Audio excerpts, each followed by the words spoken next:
I'm Joe, I'm Parker. and today I watched another thing. So we're gonna talk Wait, about can I it. smoke real quick? Yeah. Cheers. Oh, I can't hear it. No, I don't have headphones on. Yeah. Parker is smoking out of a miniature science beaker, Exactly. and yes. That's a spider web on it. Okay, that's cool. I Not see like a that literal now. one, but like it has Yeah, like a big graphic. one. It's supposed to glow in the dark, but it doesn't. Sorry. No, it's fine. So I was watching this video about, I like military stuff, right, Of man? course. So I watched this video about this POW guy, and this guy's name is Dengler. All right, yeah, you laughing now, but the dude was a savage. So this guy was born in Germany, and apparently he never knew his father because his father went off to fight with the Germans in World War II, and they got killed somewhere on the Eastern Front, I believe. So he grew up in extreme poverty, and apparently he was like reading this magazine article, where he saw that the U.S. needed pilots or some shit, and he remembered the bombing and all that stuff when he was young. So he was like, all right, I mean, I don't know, I didn't really into the early childhood, but he just wanted to be a pilot, so he came over.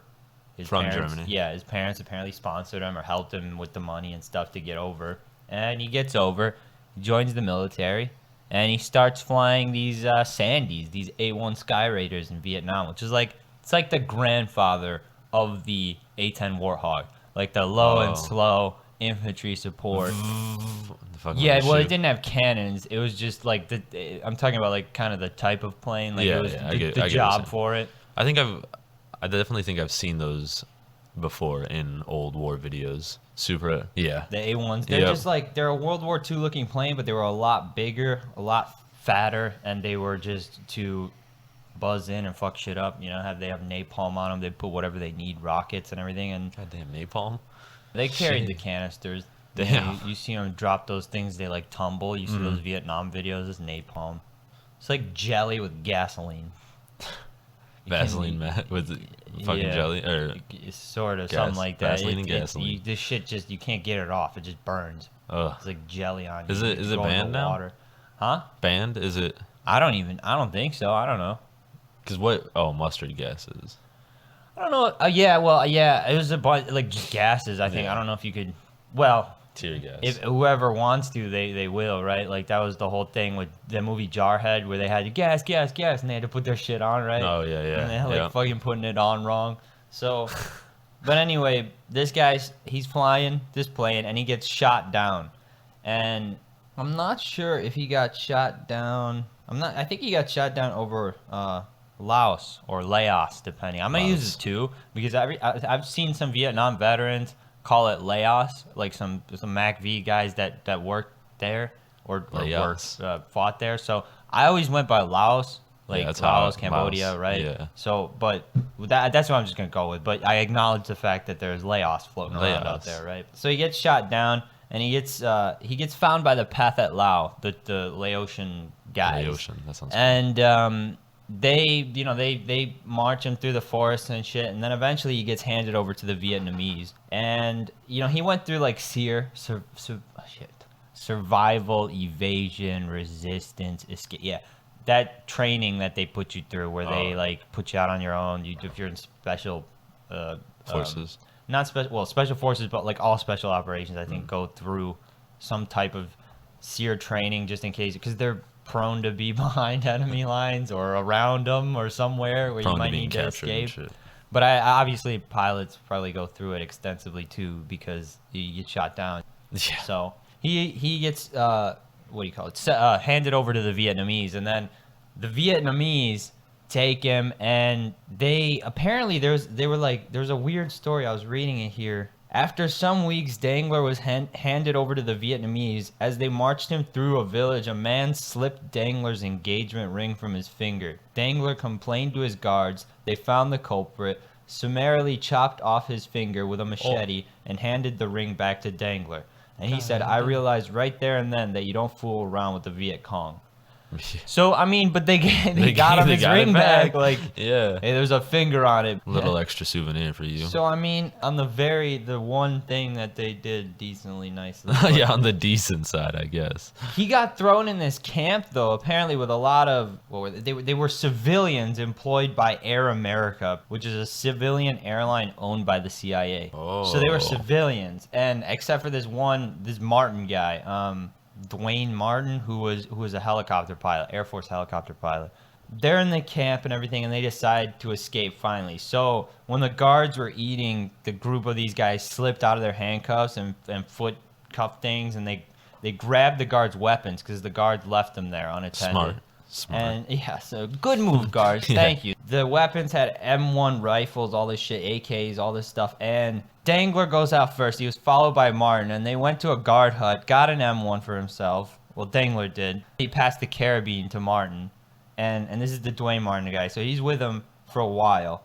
And the guards realize what's happening, so Dengler shoots 3 of them. This Martin guy kills 1. And mission started. Mission started. There's 7 of them. 7 prisoners, and they split into 3 groups, which this De Bruin guy, who was also American, this guy, Eugene De Bruin, who was an Air Force staff sergeant, but I guess he was member of this Air America CIA thing. He was supposed to go with Dengler, which... Oh, the helicopter pilot? No, that's Martin. Yeah, that's Martin. This De Bruin guy is I don't know if he's civilian, because it says he was an Air Force sergeant. I don't know, but... Maybe he retired or some shit. How are they over? How are the civilians over there? I don't know, dude.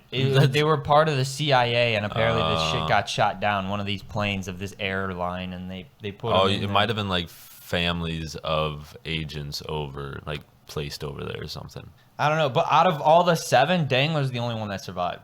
They got out. So Dengler and Martin and this guy Toe, who is Chinese. I don't know. I missed the part how he got in there, but the 3 of them go out, and I guess with the exception of one of them who was captured and rescued by the Laotian troops, none of the other prisoners survived. The De Bruin guy he was reportedly captured and placed in another camp, then disappeared in 1968. Oh. So, but that's crazy shit. Like I told you, I was listening to the Jocko podcast, and you listen to those guys from Mac v SOG. They would say that teams were just wiped out. They don't know what happened to them. Fuck. Because I mean, you're not supposed to be there. You don't have your shit, and it's what the hell? It's fun when it works. Yeah. I mean, maybe they thought that was their purpose or something, you know? Yeah. I don't know what happened to this Toe guy, but the 2 guys, Martin and Dengler, had been walking through the jungle, and they come up on this river, and they decided to go downstream. So they built a raft, and they float downstream, and they try and strap themselves to trees at night so they don't get washed downstream, because it's a fast moving stream. But by they would morning, just sleep in the water? I mean, you don't want to be found, right? The dogs. By morning, apparently, they wake up. They're covered in mud with a bunch of leeches, and they thought they were on their way to the Mekong, the river. But they discovered, it says that they had gone around in a circle. They had spotted several villages, but had not been detected. So they set up camp in this village where they found shelter because it was just raining. Were they empty villages? I don't know. I don't think so.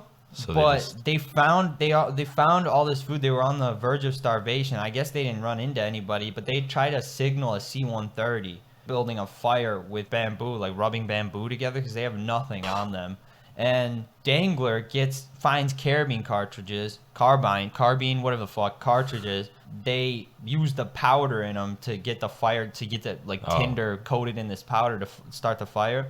They lit torches at night and then waved them in the shape of an S and an O. The airplane circles around, drops some flares, which they were super happy because they thought they had been spotted. But they woke up in the morning and it was all foggy. And when the fog lifted, there was no one there, no one to see. So I don't know why maybe they dropped the flares to be here's an easier way instead of doing that shit again, making a fire with sticks. But also maybe the C-130 flew over and Vietnamese radar or whatever picked it up in that decision. It was a hot Sam area or whatever. So maybe they were trying to be come on, move. Or the fog, they couldn't fly a mission, but the fog lifted, so I don't know. Locating someone maybe. It's possible. Not them, but enemies. Well, they finally approached this village because they were starving, And apparently the Dengler guy knew it wasn't a good idea. So Smart. they saw a little boy. It says they saw a little boy playing with a dog, and the child ran into the village calling out American. Within seconds, a villager appeared and knelt down on the trail in supplication. What the hell does that mean? Supplication? I thought they were gonna say like in solidarity or something. Hold up, we got a definition check. Supplication, the action of asking or begging for something earnestly or humbly. Oh. So a villager appeared and knelt down on the trail And started humbly in begging. supplication. Yeah, but the man swung. Oh shit! I shouldn't be laughing. The man swung his machete and struck Martin in the leg. With the next swipe, Martin's head came off. Oh shit. Dengler jumped to his feet. Oh, they knelt down like in peace. Oh. Dengler jumped to his feet and rushed toward the villager, who turned and ran into the village to get help. What a savage! Guy like kills his friend, and this guy's like, Insane. "I'm about to kick your ass, dude." Yeah. You're trying to get that much shit. Well, because he doesn't want to get killed. He says, "I reached for the rubber sole from his foot, grabbed it, and ran. From that moment on, all my motions became mechanical. I couldn't care less if I lived or died." Dengler recalls it was a wild animal who gave him the mental strength to continue. "I was followed by this beautiful bear. He became like my pet dog and was the only friend I had. These were the darkest hours. Little more than a walking skeleton after weeks on the run, he floated in and out of a hallucinatory state. I was just crawling along," he said. "Then I had a vision. These enormous doors opened up. Lots of horses came galloping out. They were not driven by death, but by angels. Death didn't want me." So apparently he's just starving, probably just like dehydrated, starving. His brain is just like, "What's going on, dude? Get us some food." And it's just, he's hallucinating. Yeah. I mean, because you're starving your brain of energy, and it's like gonna go into a dream state. You're slowly passing out, probably constantly, and you're just dazed. Yeah, well, even in his dazed state, this fucking man made was it. a savage to the Yeah. core. Because listen to this. He managed to evade the searchers who went out after him, escape back into the jungle. So he's back in the jungle now. And then he returns to the abandoned village where they had first been, him and Martin, where they had signaled the C-130 with the S and the O and the shells. And then that night, a C-130 came, and he set fire to the huts and burned the village down.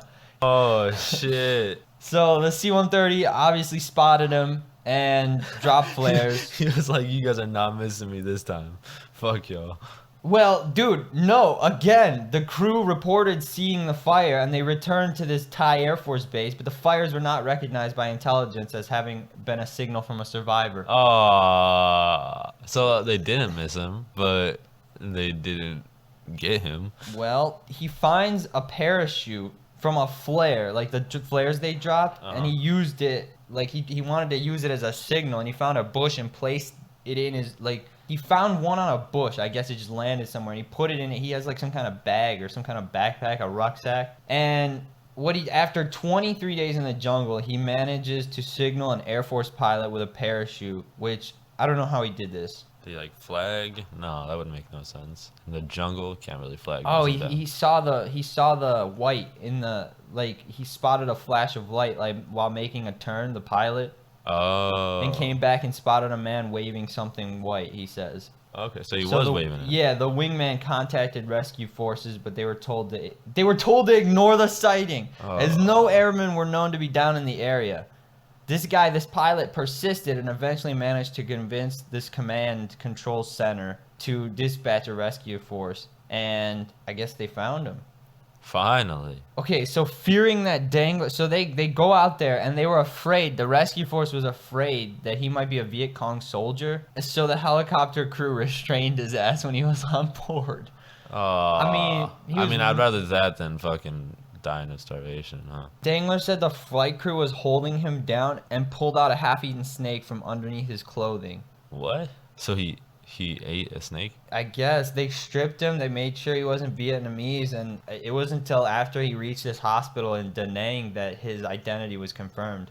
Then there was a conflict between the Air Force and the Navy about who should control the debrief. Oh. He gets rescued, but I thought that was like insane. The dude was just like setting shit on fire and all this. That's wild, man. And how long was 23 days. So God. almost a month. That's in 3 weeks. Everybody's dead. You haven't eaten. You're walking through a jungle, leeches, snakes. You're bro, wet. that's like, you remember, the Discovery Channel, Naked and Afraid, that show.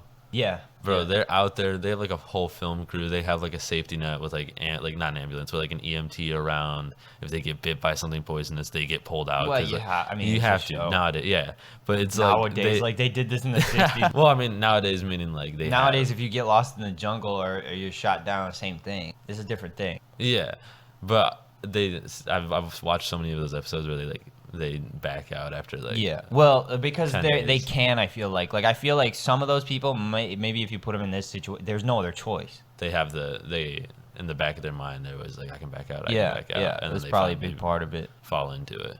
But that's like the whole training thing with the military. They want to see who's really about it, who really wants to be there. So Yeah. it's the mental thing. But I mean, I love those stories too of like, dude, Kennedy. He was on a PT boat, and I don't know if it was a Japanese destroyer or whatever, but apparently it was like a pitch black night, like cloud cover or something, no stars.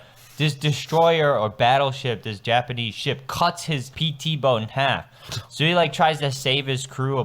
There's this one guy that's got burns on him. So Kennedy, like the actual JFK, swims into shore. They find this island surrounded by the Japanese, and he's got this guy on his back, and like his crew is hiding out on this island, and it was a whole thing, and he managed to, some natives came by on a boat, and Kennedy like signaled them, and he scribbled this message on a coconut, and they take the coconut back to the observers or whatever. They rescue him, they get rescued, but he had that coconut as like a paperweight on his desk in the White House. Oh, It saved his life.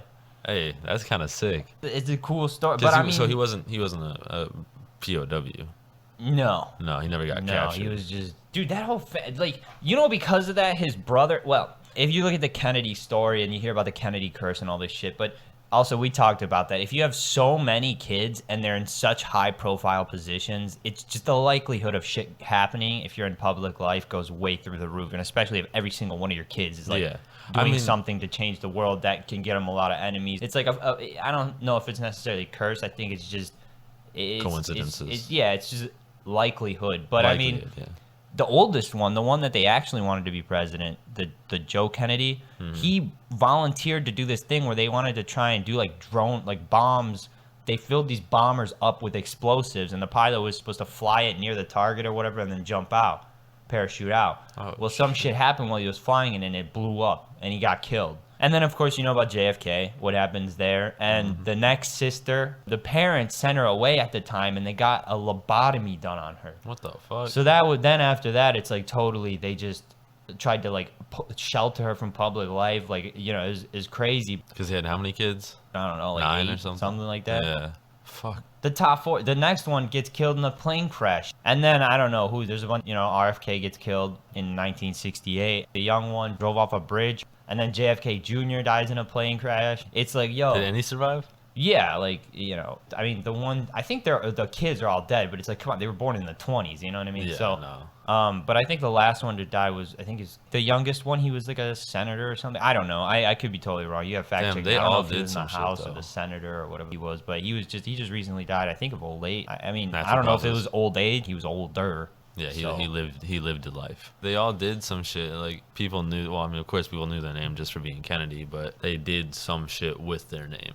This was like the beginning of them. Like his father was a banker, and then everybody's like they were running bootlegging and shit. That's how they probably sure, but like he was also a banker in a high pro. He was like a director or whatever the fuck. So I mean, they were on their way to it anyway. His things weren't ethical, but I'm saying like he made them a fortune somehow. So. And then you have all the kids. I mean, they weren't like slouches either. JFK, the dude went to Harvard. He wrote a book. Damn, He was really?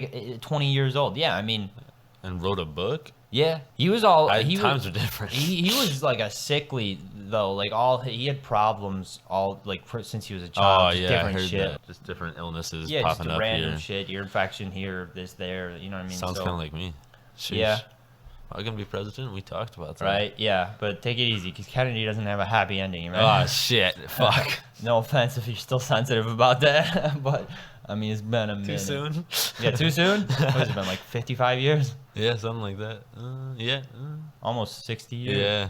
Shit. Shit. Yeah. 58 years ago. But I mean, I think it's the curse is like not curse, but all the coincidences sad shit happened, but also they were in the limelight. It's like Kim Kardashian. She's gotten so many divorces, but how many other normal women out there, people out there, got that many divorces and shit? So it's just they're in the limelight, so they see it. People see it, and it was more well documented.